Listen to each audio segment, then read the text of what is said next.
नमस्कार, मी भाग्यश्री फाटक। मार्केट आणि मी हा सोप्या मराठीतून शेअर मार्केट समजावून सांगण्याचा माझा एक उपक्रम आहे। आपण 2 मेचं मार्केट केलं। आज मे महिन्यातला मार्केटचा दुसरा दिवस आपण करतोय। आजही ट्रेडिंग झालं, पण sell in May and go away असं काहीही आढळलं नाही दोन्हीही दिवस। आणि असं हल्ली आढळतही नाही, पण ती एक म्हण पडली आहे, एक वाक्प्रचार पडला आहे। असं का? तर 1987 मध्ये मार्केट क्रॅश झालं होतं। 1960 ते 1987 या कालखंडामध्ये हा वाक्प्रचार जास्त वापरला जात होता। 1987 मध्ये मार्केट क्रॅश झालं आणि त्यानंतर मात्र सगळे ट्रेडर्स, इन्व्हेस्टर्स मेमध्ये मार्केटमधून पळ न काढता मार्केटमध्ये इन्व्हेस्ट करू लागले। याची पाळंमुळं लंडनच्या ट्रेडर्समध्ये सापडतात। मे महिना म्हणजेच समर, उन्हाळ्याचा काळ, कारण तिथे बर्फही पडतं, थंडीचं प्रमाणही खूप असतं आणि बरेच दिवस म्हणजे जवळजवळ 9 ते 10 महिने म्हटलं तरी चालेल, बारीक बारीक किंवा शिंतोड्यासारखा झिरमिर असाही पाऊस पडतच असतो। तर या काळामध्ये मे महिन्यात स्लगिश महिना म्हणजे मंदीचाही नाही, पण रडत खडत जाणारा, त्यामुळे लोक या काळात विकत असत आणि मग सप्टेंबरमध्ये घोड्याच्या शर्यती असत, त्यावेळेला पुन्हा मार्केटमध्ये रिएंटर करत असत। त्यामुळे ही म्हण पडली आहे। तेव्हापासून हा वाक्प्रचार किंवा फ्रेज लोक वापरतात, पण तसं आता दिसत नाही। काळ बदलला आहे। आपण आज काही रिझल्ट लागले, काही शेअरवर परिणाम झाले ते बघूया। मॅरिकोने पॅराशूट ऑइलच्या किमती 7 ते 8% वाढवल्या, त्यामुळे मॅरिकोचा शेअर तेजीत होता। त्यांचा रिझल्टही चांगला लागला। महिंद्रा अँड महिंद्राचा रिझल्ट चांगला लागला। त्यांचे प्रॉफिट्स वाढले, ते 2437 कोटी झाले। त्यांचं रेव्हेन्यू हे 25,434 कोटीवरनं 31,353 कोटी झालं। त्यांनी 25 रुपये 30 पैसे एवढा लाभांश म्हणजेच डिव्हिडंड दिला।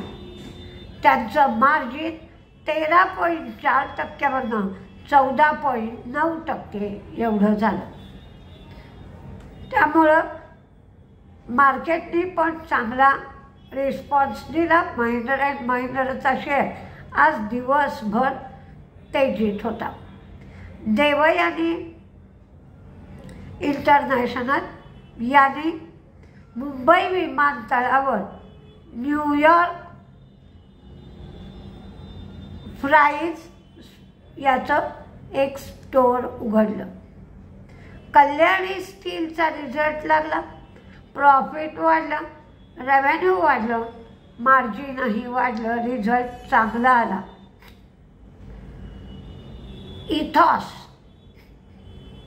इथॉसचं प्रॉफिट वाढलं, रेव्हेन्यू वाढलं, मार्जिन वाढलं। इथॉसचाही रिझल्ट चांगला आला।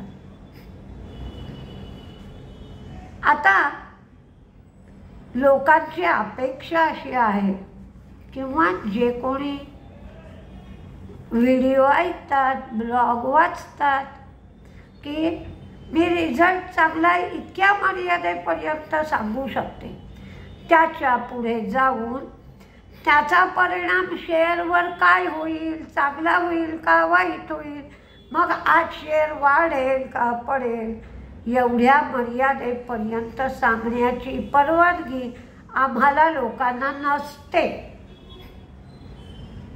मग ऑब्जेक्शन घेतलं जातं. आम्ही ठराविक मर्यादेतच सांगू शकतो. त्यामुळे तेवढंच मी सांगते.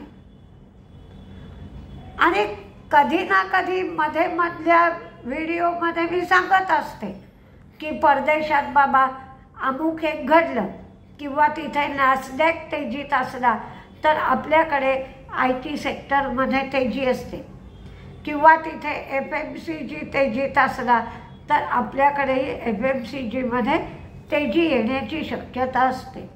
पण एवढं सांगून लोकांचं भागत नाही आहे. मग FMCGमध्ये किती तेजी असेल, मग कोणत्या शेअरमध्ये त्याच्यातल्या तेजी असेल? नाही. शिक्षक कधी परीक्षेला येणारा पेपर सोडवून घेत नाही, किंवा परीक्षेत कुठले प्रश्न येतील, त्याची उत्तरं काय असतील हे आधी 4 दिवस सोडवून घेत नाही. शिक्षक हा नेहमी शिकवतो आणि होणाऱ्या चुकांमधून विद्यार्थी पण शिकत असतो. चूक काय झाली हे शिक्षक पुन्हा समजावून सांगतो की तू असं नाही, असं केलं असतंस तर तुला अधिक फायदा होऊ शकला असता, आणि त्या भूमिकेतून मी जातीये हे तुम्ही ध्यानात घ्या. आणि त्या भूमिकेतूनच माझे व्हिडिओ किंवा माझे ब्लॉग पहा, म्हणजे तुमच्या हाती निराशा येणार नाही. आणि दुसरं, जर आपल्याला पैसा कमवायचा आहे, जर अगदी सोप्या भाषेत सांगायचं झालं, जर आपल्याला पाणी प्यायचं आहे तर ते आपलं आपण घेऊन प्यावं. म्हणजे आपल्याला पाणी प्यायलेलं समाधानही होतं, आपल्याला तहान लागली आहे की नाही समजतं, पाणी किती प्यावं हे समजतं, आणि तहान भागली आहे की नाही हे पण समजतं. त्यामुळं स्वतः रोज काही वेळ मार्केटसाठी देत जा, अभ्यास करा. आत्ताच एक 2-3 दिवसापूर्वी कमेंट आली होती, मला वाटते DMartच्या संबंधात होती, की शेवटच्या मिनिटामध्ये DMartचा शेअर का पडू लागला, एवढा शेअर का पडला 6-7%. तर थोडंसं मला वाटलं की बाबा जो कोणी मला विचारतोय तो त्याच्यावर काही वेळ देतोय का, काही स्वतः अभ्यास करतोय का. म्हणून मी म्हटलं तुमचा काय विचार आहे तो कमेंटमध्ये लिहून कळवा, म्हणजे मी तो बरोबर की चूक का आणखीन काही गोष्टी आहेत त्या तुम्हाला कळवेल. पण आनंदाची गोष्ट अशी की त्याचा जो विचार होता तो त्यांनी ताबडतोब कळवला, आणि तो काही अंशी, म्हणजे जर 10 ॲटम असतील तर 10 ॲटमपैकी 1 ॲटम ज्यामुळे शेअर पडला हा त्याला समजलं होतं. मलाही खूप आनंद झाला. तसंच तुम्ही काही प्रमाणात का होईना वाचा, अभ्यास करा. नुसतीच लक्ष्मी घरी येणार नाही, आणि आली तरी ती टिकणार नाही. त्यामुळे तुम्हाला सातत्याने वाचायला हवं, लॉजिक लावायला हवं, आणि अगदी एक शेअर घेऊन आपलं लॉजिक बरोबर येत आहे का याची परीक्षासुद्धा घ्यायला हवी. इथॉसचा रिझल्ट चांगला लागला, रेव्हेन्यू, प्रॉफिट मार्जिन तिन्हीही वाढलं. कोल इंडियाला उत्तर प्रदेशामध्ये 500 मेगावॉट सोलर पॉवर प्रोजेक्टसाठी त्यांनी MOU साईन केला. बजाज कन्झ्युमरचं प्रॉफिट कमी झालं, रेव्हेन्यू वाढलं, मार्जिन कमी झालं. आता एक गोष्ट लक्षात घ्या इथे की टाटा स्टीलला त्यांनी टाटा स्टील आणि इन्फोसिस, 2 बातम्या मार्केट संपता आल्या.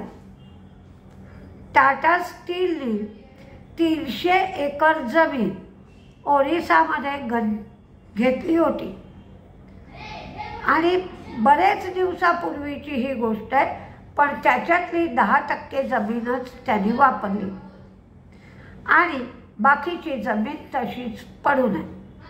तर ही सगळी जमीन टाटा स्टीलकडून 206 एकर जमीन सरकार परत घेणार आहे. ही जमीन गंजाम जिल्ह्यातल्या कालीपल्ली गावातली आहे आणि ही जमिनीचे जे मूळ मालक होते त्यांना ही जमीन परत करण्याचा निर्णय सरकारने घेतला आहे. आणि तसंच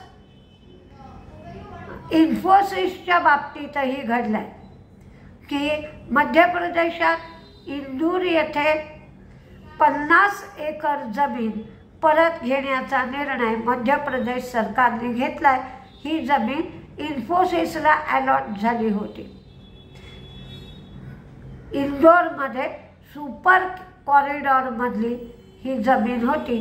ती जमीन सरकार परत घेणार आहे इन्फोसिसकडून. आणि त्याचप्रमाणे ऑस्ट्रेलियन सायबर सेक्युरिटी फर्मचं अधिग्रहण 532 कोटीमध्ये जे इन्फोसिस करणार होतं ते अधिग्रहण इन्फोसिसने पूर्ण केलं आहे. या दोन्हीही बातम्या मार्केट संपायच्या वेळेला साधारण आल्या होत्या. त्याचा परिणाम उद्याच्या मार्केटमध्ये दिसेल. कुणीही गैरसमज करून घेऊ नका, पण स्पून फीडिंग करणं हा माझा उद्देश नाही.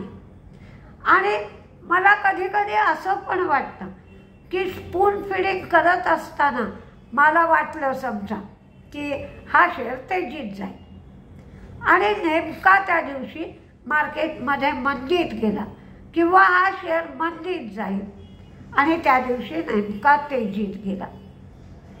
मी सुद्धा माणूस आहे.